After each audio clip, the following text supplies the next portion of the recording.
Tell us about 2020. Joining us now is Democratic Senator Chris Coons of Delaware. Good morning, Senator. Good morning, Allison. Always good to be with you. Good to have you. So, your reaction to the Democratic victories in Kentucky and Virginia last night? I think this was a good night for Democrats, and it shows that there's a lot of enthusiasm across the country in states that have long been Republican strongholds for us to move forward on policies that will tackle prescription drug prices, deal with gun violence in our communities and schools, and deal with stagnant wages and find ways to strengthen the economy for Americans. This was a very close margin of victory in Kentucky, but Kentucky has been an elusively deep red state in recent years. It was a significant win in Virginia, taking back control of both chambers of their General Assembly, their state legislature. And frankly, because of opposition to President Trump's policies. Well, I mean, the fact that Governor Matt Bevin, the Republican there, was the least popular governor in the country, that takes work. Judged by polls. Does that tell you something about 2020, or is that an aberration? It tells you that slavishly following President Trump's policies, having President Trump come down and campaign for you just the day before the election is not a path towards winning. Let's talk about what's happening in the impeachment world. As you know, Republicans have called for the transcripts of closed-door meetings to be released. They said that there wasn't enough transparency, and they were really calling for the public and for them to be able to see what was going on in these interviews. Well, yes. Now they got it, and now these transcripts have been released. And interestingly, yesterday, Senator Lindsey Graham was asked if he had read the transcripts. He said no, and he said he didn't have any plans to.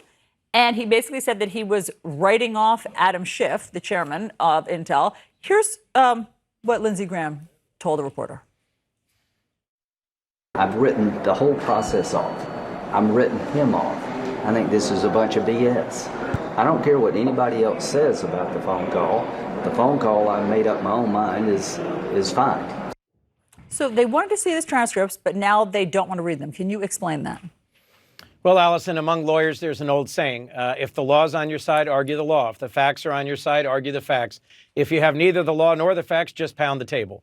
That's Lindsey Graham essentially pounding the table and saying, I've written off the whole process. I've written off Adam Schiff. The telephone call was fine. What we learned through these transcripts, and in particular, Ambassador Sondland's addendum to his testimony, was that this was a campaign. This wasn't just one phone call by President Trump in which he, I think, clearly made a quid pro quo offer to the new president of Ukraine, desperate for American military assistance in the face of Russian-supported separatist attacks in eastern Ukraine. This was a broad-scale campaign where the president's personal lawyer, Rudy Giuliani, and a number of his appointed choices for ambassador, like Sondland, ambassador to the EU, a major Republican donor, engaged in a side foreign policy campaign that was fueled by right-wing conspiracy theories and designed to help President Trump's reelection by forcing Ukraine and its government to open a flawed investigation into his most likely Democratic opponent in 2020. As you know, after the impeachment inquiry will at some point move to the trial phase in the Senate. Yes. And apparently there was this private lunch last week where Republican senators hatched a plan, or at least a desire, for during that time they'd like to call Hunter Biden and maybe Joe Biden. And this was Senator Rand Paul and John Kennedy who were floating this idea. Does that worry you? What concerns me is that we have senators who continue to fuel an utterly baseless theory that somehow what then Vice President Joe Biden was doing in Ukraine was anything other than carrying out both United States policy in combating corruption in Ukraine and EU and allied policy in Ukraine. They're continuing to feed this narrative that somehow this was inappropriate, what Joe Biden was doing, when every legitimate investigation into this has shown there was nothing to it. They're trying to distract from what was clearly an inappropriate abuse of power by President Trump, at least according to all of the interviews, the transcripts, and the allegations that we've heard so far. But can they call them? Do you think that Hunter Biden and Joe Biden will be called as part of this Senate trial?